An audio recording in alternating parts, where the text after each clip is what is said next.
عالی جناب، حضرت صاحب، قبلہ عالم، کیا کیا لفظ بولے جاتے ہیں سٹیجوں کے اوپر، لیکن ان لفظوں کا وہ نشہ نہیں ملتا جو ماں کی زبان سے اوئے ببلو اور اوئے مٹھو میں رکھا ہوا ہے۔ ماں جب یہ کہہ کے پکارتی ہے تو لگتا ہے کہ سارا پیار سمٹ کے ماں کے لہجے میں آ گیا ہے، لفظ نہیں ہے، ماں کے منہ سے شہد ٹپک رہا ہے۔ ماں جب بولتی ہے تو اس کے لہجے میں جبریل بولتا ہے۔ ماں جب مسکراتی ہے تو لگتا ہے جنت کی ساری کلیاں کھل اٹھی ہیں۔ ماں جب پیار سے دیکھ رہی ہوتی ہے تو لگتا ہے عرش سے رحمتیں اتر رہی۔ اللہ نے ماں کے سینے کے اندر وہ محبت، وہ تڑپ رکھی ہے، وہ ایک کائنات رکھ دی ہے الفتوں کی کہ جس کا نعم البدل کیا بدل بھی موجود نہیں۔ وہ پیار رکھ دیا، وہ درد رکھ دیا، وہ درک رکھ دیا، وہ الفت رکھ دی ماں کے سینے کے اندر۔ ایک شاعر ہوا تابش، اس نے ماں کے پیار کو کتنے خوبصورت پیرائے میں بیان کیا۔ ایک مدت سے میری ماں نہیں سوئی تابش، میں نے ایک بار کہا تھا مجھے رات کو ڈر لگتا ہے۔ کہا ایک دن بچپن میں میرے منہ سے نکلا تھا امی مجھے رات کو سوتے ہوئے ڈر لگتا ہے۔ میں بوڑھا بھی ہو گیا ہوں، میری ماں اب بھی میرے بستر پہ پھونکے مارتی کہ میرے بیٹے کو رات کو ڈر نہ لگا۔ یہ ماں کے سینے کا پیار ہے، ماں کی الفت ہے، یہ ماں کی تڑپتی ہوئی ممتا ہے۔ اولاد کے لیے وہ دکھ بھی جھیلتی ہے، تکلیفیں بھی سہتی ہے۔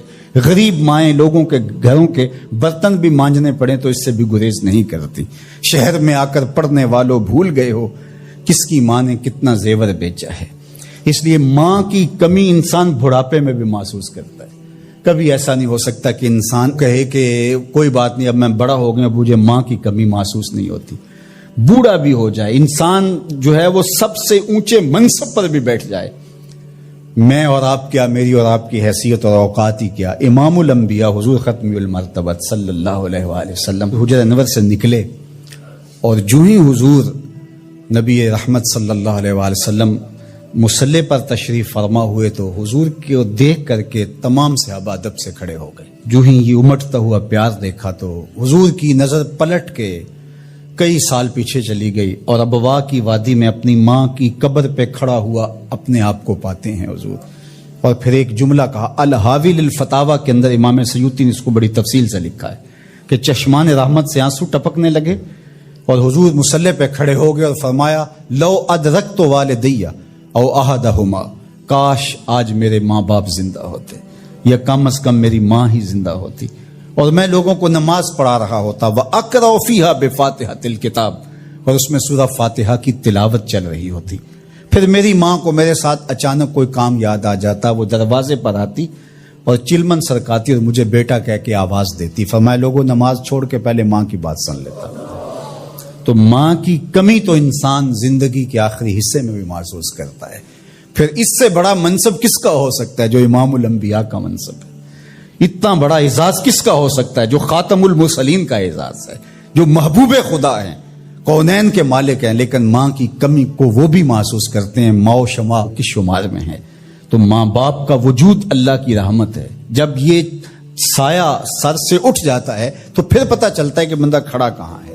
جب گھنے درخت کے سائے میں بیٹھا ہو اور وہ درخت ساری دھوپ اپنے پتوں میں جذب کر رہا ہوتا ہے اور نیچے بیٹھنے والے کو چھاؤں فراہم کر رہا ہوتا ہے، اور اس سے نہیں پتا ہوتا کہ جو مجھے چھاؤں دے رہا ہے وہ خود کتنا جلس رہا ہے، لیکن اچانک جب سایہ ہٹ جائے اور بندہ کڑی دھوپ میں آ جائے پھر اسے احساس ہوتا ہے کہ وہ سایہ کتنا غنیمت تھا۔ جن کے ماں باپ موجود ہیں وہ ان کی خدمت کر کے دنیا اور آخرت کی سرخرویاں حاصل کریں۔ اللہ کی رضا بھی اس میں ہے، رسول اللہ کی رضا بھی اس میں ہے، اور دنیا اور آخرت کی بہتریاں اسی کے اندر پنہاں ہیں کہ ماں باپ کی تکریم بجا لائی جائے۔ عالی اللہ اکبر، ان پڑھ اور غریب ماں کی یاد میں انہوں نے بڑی خوبصورت باتیں لکھی۔ کہا عالی نسب ہوٹلوں میں کھانا کھانے میں وہ سرور کہاں جو چولہے پر بیٹھ کے ماں کے ہاتھوں سے پکی ہوئی چپاتیاں کھانے میں ملتا ہے۔ حضرت یعلا بن مرہ کی ایک کہانی سنیے۔ فرماتے غزوے سے ہم واپس آ رہے تھے، راستے میں پڑاؤ ہوا تو حضور ایک درخت کے نیچے استراحت فرمانے کے لیے لیٹ گئے، اور میری ڈیوٹی یہ تھی کہ میں تلوار لے کے حضور کا پہرا دوں۔ میں کھڑا ہو گیا، باقی لوگ بھی سو گئے، تو میں نے ایک منظر دیکھا کہ دور صحرا میں ایک درخت تھا جو ہلنے لگا۔ تھوڑی دیر کے بعد وہ اپنی جڑوں سمیت باہر آیا اور اپنے آپ کو گھسیٹتا ہوا میرے برابر آ کے کھڑا نہیں ہو جاتا۔ تھوڑی دیر کے بعد وہ واپس وہاں جاتا ہے اور جہاں سے اکھڑا تھا وہاں جا کے دوبارہ نصب ہو جاتا ہے۔ میرے لیے بڑے اچنبے کی بات تھی، لیکن میرے پاس کوئی تھا ہی نہیں کہ جس سے میں بات کر سکوں۔ حضور تھے تو استراحت فرما رہے تھے اور میں حضور کے آرام میں خلل نہیں ڈالنا چاہتا تھا۔ خیر حضور بیدار ہوئے تو میں نے سلام عرض کرنے کے بعد جو پہلی بات کہی وہ یہی تھی، میں نے کہا حضور وہ جو سامنے درخت ہے تھوڑی دیر پہلے وہ اپنی جگہ سے اکھڑا تھا، شاخوں کے بل اپنے آپ کو گھسیٹتا ہوا یہاں پہنچا، پھر میرے برابر آ کے کھڑا ہو گیا، پھر تھوڑی دیر کے بعد واپس وہاں جا کے نصب ہو گیا۔ یہ جب کہانی سنائی تو میرے حضور نے تعجب نہیں کیا، اچھا کیسے ہوا، کیسے آیا، کتنا وقت لگا، کتنی دیر ہوئی، کوئی سوال نہیں کیا، بلکہ فرمایا ہاذہ شجرۃ استاذنت ربھا، فرمایا یا بن مرہ یہ درخت ہے، اس نے رب سے اجازت چاہی تھی کہ مالک تیرا محبوب نیڑے آیا ہے، سلام نہ کر رہا ہوں، فآذن لہا، اللہ نے اس کو اذن دے دیا تھا یہ مجھے سلام کرنے کے لیے آیا تھا۔ درختوں کے کلیجے بھی تڑپتے ہیں کہ حضور کو سلام کیا جائے۔ وہ کہانی تو آپ نہیں بھول سکتے جب ایک عربی نے کہا کہ حضور میں آپ کو نبی تب مانوں گا اگر وہ درخت آپ کی نبوت کی گواہی دے گا، آپ اگر اس کو بلائیں گے تو میرے حضور فرماتے ہیں میں نے کیا بلانا، جا کے تو ہی کہہ دے تجھے اللہ کا رسول بلا رہا ہے۔ درخت اپنے آپ کو گھسیٹتا ہوا حضور علیہ السلام کی خدمت میں حاضر ہو جاتا ہے۔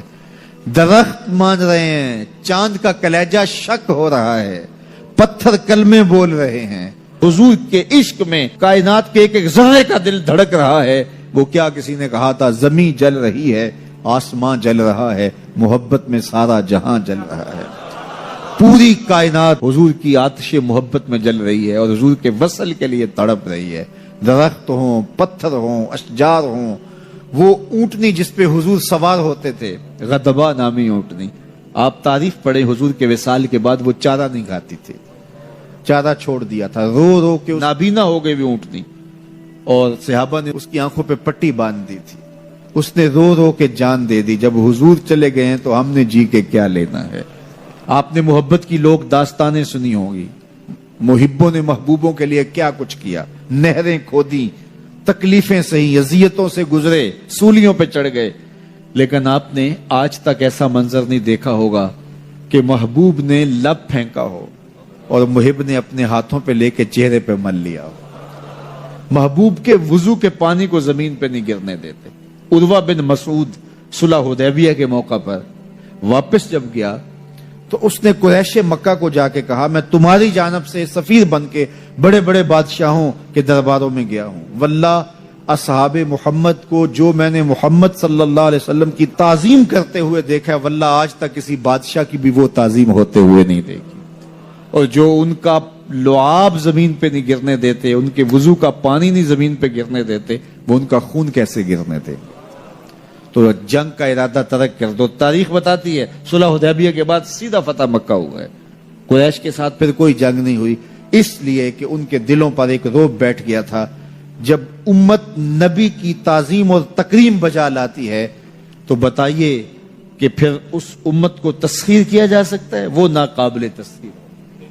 جب امت اپنے نبی کی تعظیم نہ کر سکے تو پھر اس کو جس طرح چاہو جو ہے وہ مسخر کر لو، وہ ایک بھوسا ہوتا ہے، اس کے علاوہ کچھ نہیں ہوتا۔